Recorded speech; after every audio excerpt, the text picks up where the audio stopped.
শীত তো প্রায় শেষের দিকে, আর ঠান্ডা আর সেরকম নেই।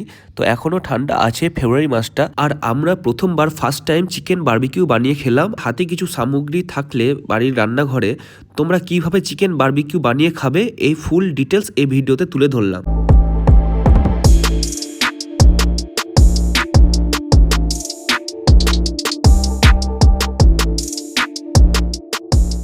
এবার তোমাদেরকে প্রথম থেকে বলি। তো আমাদের যেহেতু 3 কেজি মতো নিট মাংস ছিল, আর তার জন্য আমরা নিয়েছিলাম 300 গ্রাম আদা, 300 গ্রাম রসুন আর প্রায় 100 গ্রাম মতো লঙ্কা নিয়েছিলাম। তোমরা যদি ঝাল বেশি খেতে পছন্দ করো তাহলে বেশি লঙ্কা দিবে, আর কম ঝাল খেতে পছন্দ করলে কম লঙ্কা। আর নিয়েছিলাম লঙ্কা গুঁড়ো 2 প্যাকেট, এদিকে গোলমরিচের প্যাকেট, এদিকে দই, ছাতু, চিকেন তন্দুরি মশলা আর চাট মশলাটা ব্যাগে ছিল, ওটা শেষের দিকে দিতে হবে। এবার মাংসের সাথে লঙ্কা গুঁড়ো, আদা রসুনের পেস্ট যেটা আমরা প্রথমে করে রেখেছিলাম সেটা ভালো করে মাংসের সাথে মিশিয়ে নিতে হবে। দিয়ে পরিমাণ মতন গোলমরিচটা তোমরা দিয়ে দিবে এরকম করে, দিয়ে লবণ দিয়ে, আর এদিকে দই আর তারপরে তন্দুরি মশলাটা ভালো করে এবার মাংসের সাথে মিশিয়ে নিবে।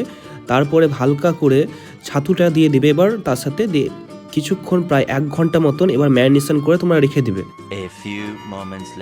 তো মাংসটা ওদিকে ম্যারিনেশন করে রেখে দিয়েছি।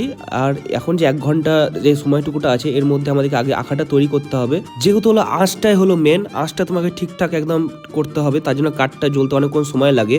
আর এই নেটটার উপরে একটু বাটার আর একটু তেল একটু বুলিয়ে দিয়েছিলাম। তো আমাদের অনেকক্ষণ লেগেছিল আগুন জ্বালাতে, আর আগুন কোনো রকম ধরছিল না। তো অনেকক্ষণ এটা একদম পুরো তোমার একটা কয়লাতে পরিণত হবে, তখনই তোমরা মাংস দিতে শুরু করবে। আর তার পাশে আমরা কয়লাও নিয়েছিলাম, আর দেখতে দেখতে আমাদের এবার মাংস একে একে দিতে শুরু করেছি এবার। আর এদিকে যেহেতু বন্ধুদের পিকনিক ছিল তার জন্য মেটে কচকচি সবই আমরা দিয়ে দিয়েছিলাম একসাথে। তো নিট মাংসের সাথেও সলিড পিসগুলোর সাথে দেখছি এগুলো মেটে কচকচিও ছিল, তো এগুলো দিয়ে দিলাম সঙ্গে। তো খেতে খারাপ লাগছিল না, বেশ ভালোই লাগছিল। আর কিছু কাজ নয়, আর হালকা করে যখন হালকা হালকা পোড়া পোড়া হয়ে যাবে তখন তোমরা বাটারটাকে এরকম করে ব্রাশের মাধ্যমে একটু একটু করে দিয়ে দিবে, গোটা মাংসগুলো গায়ে একদম ভালো করে লাগিয়ে দিবে। তার সাথে শিক নিবে আর হালকা করে মাংসগুলোকে এদিক ওদিক করে উল্টে পাল্টে দিবে, ব্যাস। আর তোমরা এবার নামাও, আর চাট মশলা দিয়ে আর লেবু দিয়ে চিপে একদম খাও।